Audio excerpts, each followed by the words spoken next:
Hartelijk welkom in de Sint-Waldentinuskerk in Herentals.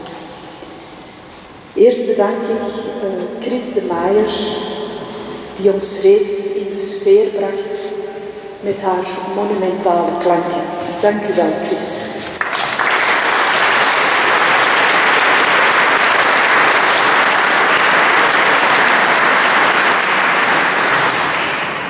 En vandaag verwelkomen we Helena Mijns, onze zevende gast van deze 9e zomereditie van de Preekstoel. Helena voorstellen is geen sinecure.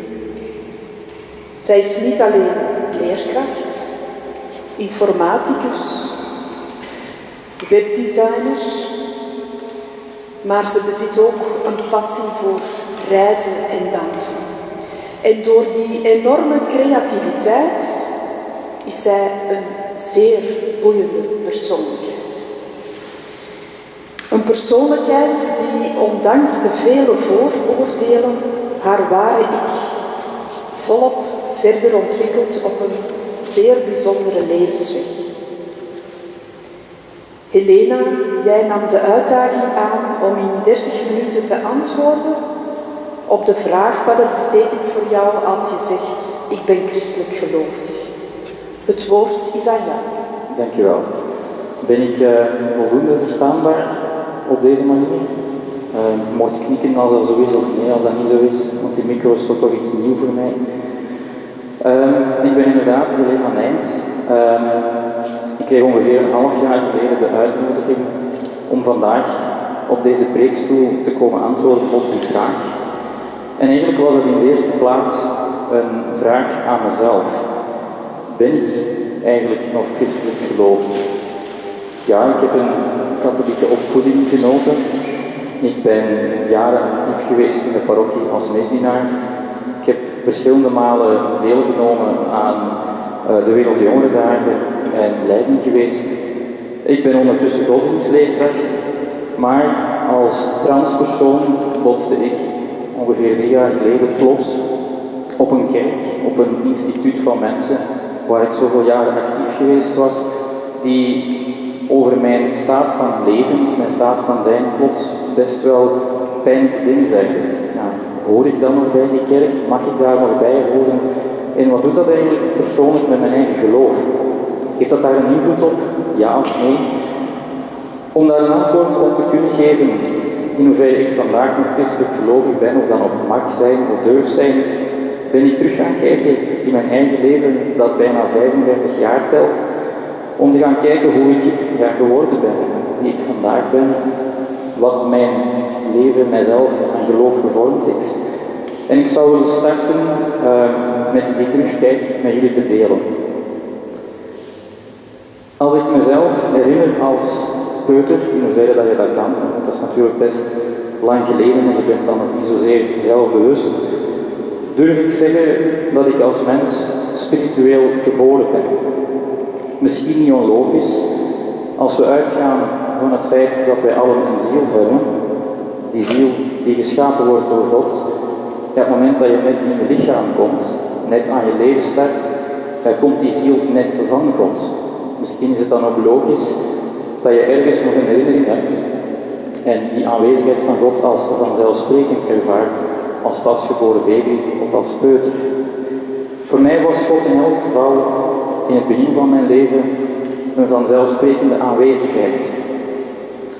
Als mens ben ik iemand die graag alleen is, maar daarin eigenlijk nooit een eenzaamheid ervaart. Net in het alleen zijn kon ik van jongs af aan thuiskomen. En hoewel ik als peuter allicht nog geen woordenschat had en geen beeldtaal om die aanwezigheid tot uitdrukking te brengen, is dat voor mij toch altijd vanzelfsprekend geweest. Later, op het moment dat je kleuter wordt en naar de lagere school begint te gaan, kreeg ik van thuis uit een religieuze, christelijk geïnspireerde opvoeding. Mijn spiritualiteit kleurde religieus. Voor mij op zich een rijkdom. Het zijn mijn wortels, waaruit mijn eigen levensboom toen is beginnen groeien. Als ik terugkijk naar de geloofsopvatting die ik toen zelf vorm gaf en interpreteerde, durf ik zeggen dat die eigenlijk voor een stuk doorweven was met angst. De wereld, de grote onbekende, de mensen daarop, de jeugd van tegenwoordig, zoveel zaken waren vaak een bedreiging of voelden toch zo. Of gingen voor een stuk toch in de foute richting. Als mens was je een ziel beladen met de erfzonde. Bij gevolg zondig vanaf de geboorte. Maar gelukkig was er 2000 jaar geleden die mens Jezus die met zijn levensoffer dat allemaal al had rechtgezet en de toegang tot de hemel ons had teruggegeven. Niettemin vanuit die onderhuidse angst werd bidden vaak een smeekbeden. Oplossingen dienden te komen van buitenaf. Er was een zekere afhankelijkheid van een of andere transcendente God die ver weg in de hemel wel aanwezig was, maar die dan ook de enige was die voor ons oplossing kon geven. Hoewel dit misschien niet echt positief klinkt, ben ik wel heel dankbaar voor de rijkdom die deze opvoeding mij gegeven heeft. Het is een rijkdom aan verhalen en beelden, aan rituelen en tradities, die eigenlijk een diepte en een zekere symboliek gaven aan het leven. Ze blijven mij nog dagelijks inspireren en het geeft me eigenlijk een levensbeschouwelijk kader waarvan ik merk dat heel veel mensen dat vandaag niet meer hebben. Mijn eigen leerlingen en zelfs mijn collega's hebben dat kader niet meer, hebben dat nooit meer gehad en ja, leven van daaruit, vanuit mijn perspectief, vaak aan de oppervlakte. Ze weten niet beter, terwijl mijn levensbeschouwelijk kader vanuit mijn opvoeding net heel veel diepte en symboliek geeft aan dat leven. Als ik ouder werd en richting de puberteit ging, de tijd dat je eigenlijk zelfbewust wordt en bewust wordt van de omgeving waarin je leeft, begon bij mijzelf binnenin een diepere worsteling. Mijn genderidentiteit bleek eigenlijk niet overeen te komen met het lichaam waarin ik geboren ben. En dat was best moeilijk. Vanuit mijn eigen interpretatie op dat moment was die worsteling een zonde. Het is niet oké om als jongen verlangens te hebben naar zaken die eigenlijk te maken hebben met vrouwen.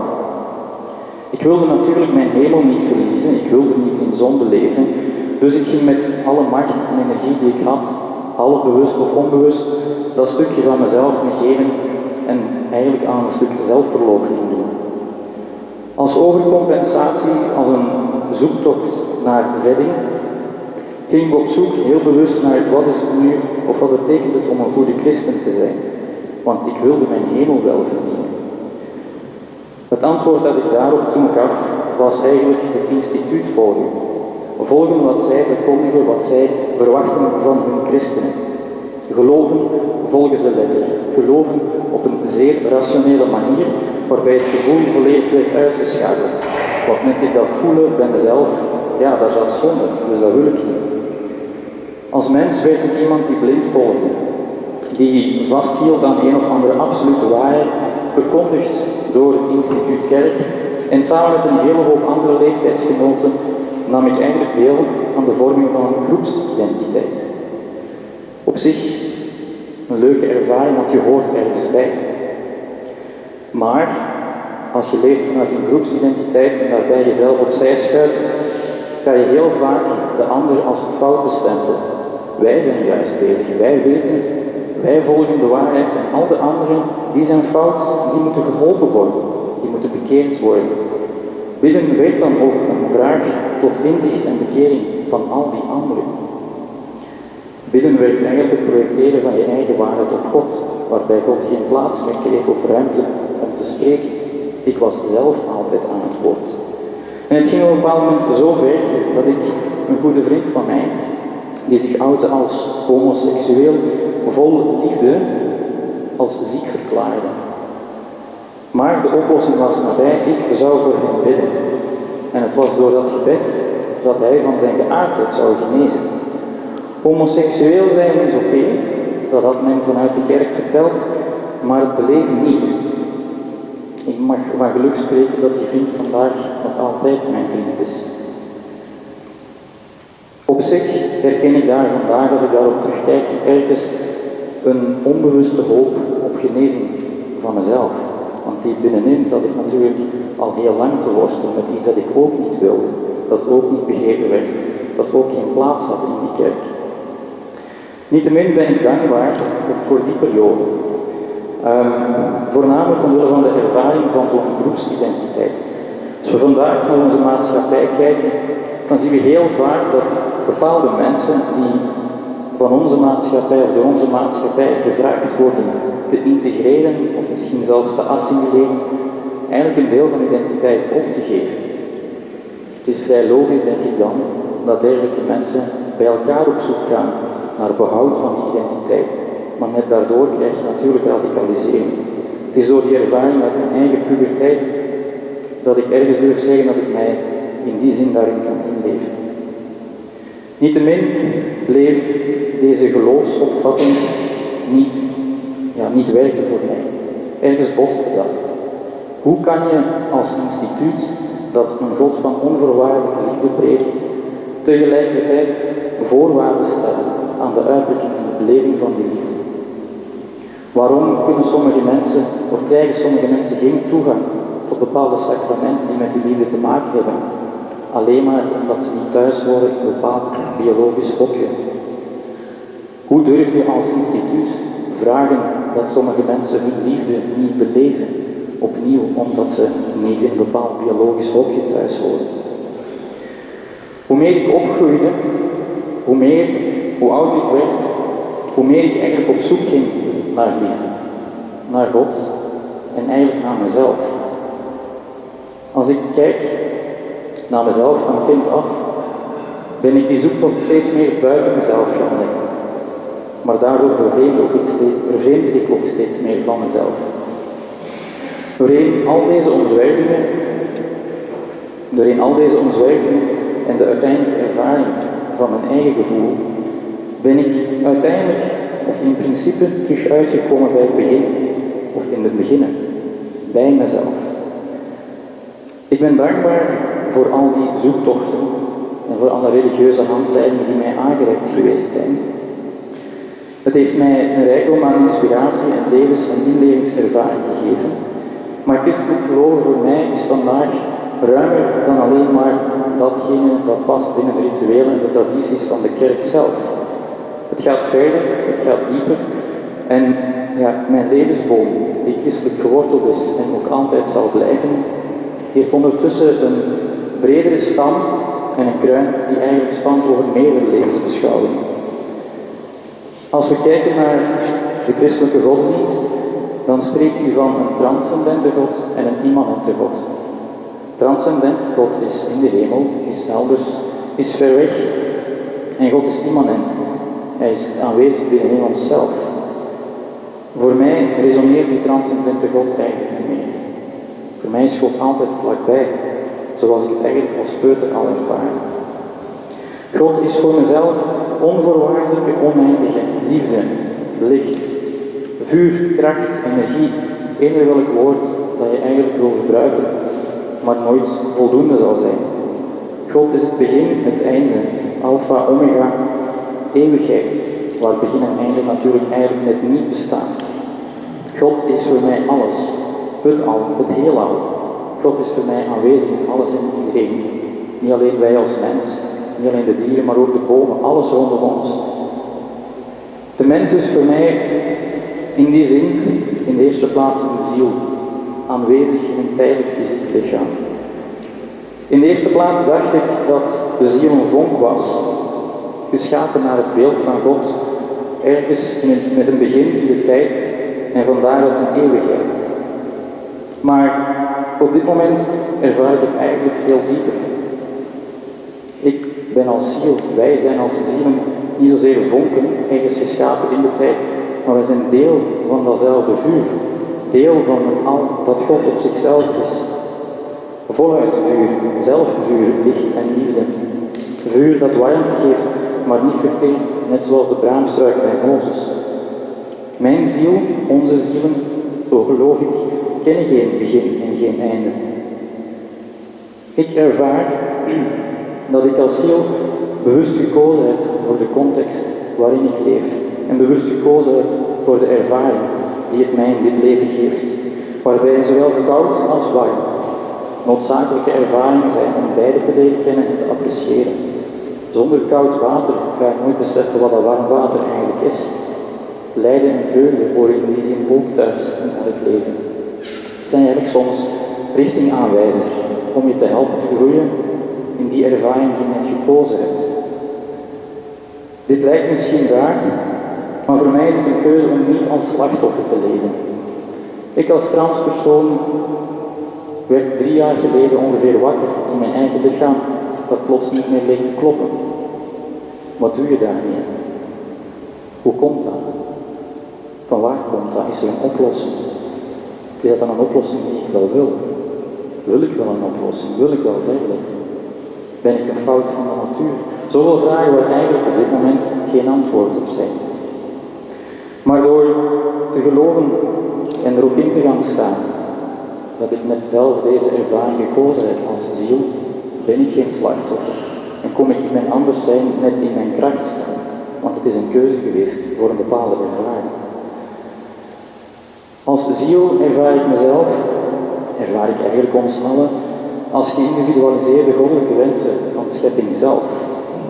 Zonde is voor mij geen reden meer tot schuld. Geen streepje op een lijst waarmee je afgewogen wordt of je naar de hemel of de hel gaat. Zonde is voor mij eigenlijk, zoals de Nederlandse betekenis, spijtig.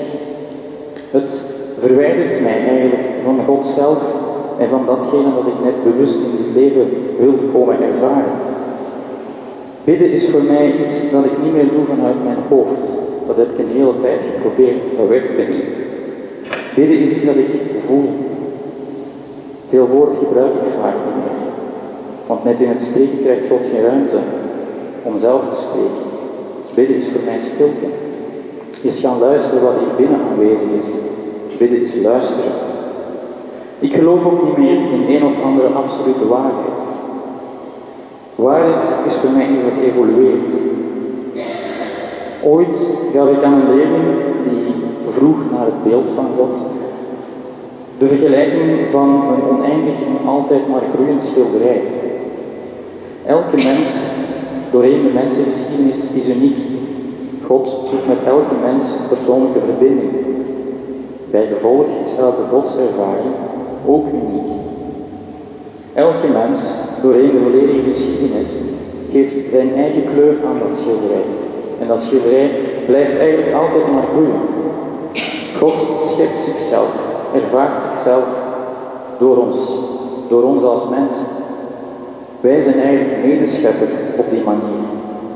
Christelijk gelovig zijn wil voor mij zeggen aanvaarden en geloven dat ik deel ben van dat vuur, van dat licht, van die liefde, dat wij daar allen deel van uitmaken, dat dat in ons leeft, dat wij dat dragen, dat wij zelf scheppingskracht hebben, verrijzeniskracht.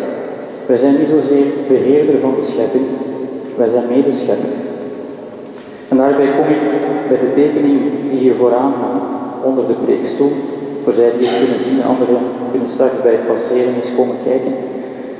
Het is een tekening of een schets die ik ooit 10 tot 15 jaar geleden maakte bij een bezinningsmoment in de Goede Week. We moesten een kaars versieren en ja, ik zocht eigenlijk een verrijzenisfiguur. De figuur heeft geen gezicht. Op dat moment was de eenvoudige verklaring dat het nogal moeilijk is om een gezicht te tekenen, en zeker op een kleine oppervlakte van een kaars. Maar op zich heeft dat gezichtloos zijn later een andere betekenis gekregen. Dit is niet zozeer Jezus. Dit kan Jezus zijn, hij lijkt er ook wel op. Maar eigenlijk is het een beeld van ons allemaal. Verrijzenis is voor mij niet iets dat enkel plaatsvindt bij het laatste oordeel of op het einde van ons leven. Verrijzenis is iets waartoe wij elke dag opgeroepen zijn, of opgeroepen worden, voluit het licht omarmen dat in ons schijnt en dit ook durven laten stralen. Vanuit de wetenschap of het geloof dat wij licht, dat wij liefde zijn, dit voluit, zonder masker, zonder harnas, zonder enige vorm van verdediging, in volle vertrouwen met open armen aan de ander laten zien. Kwetsbaar, maar voluit authentiek. Dat licht laten stralen, laten voelen en het ook voluit zijn. Niet vanuit een of andere superioriteit, maar als uitnodiging naar iedereen die nog niet herinnert dat wij allen licht en liefde zijn. Elke dag een betere versie neerzetten van onszelf. En om te weten wat dat is, moet je het eigenlijk alleen maar stilmaken. En gaan luisteren naar je ziel, naar die plek waar God aanwezig is bij ons. Dank u wel.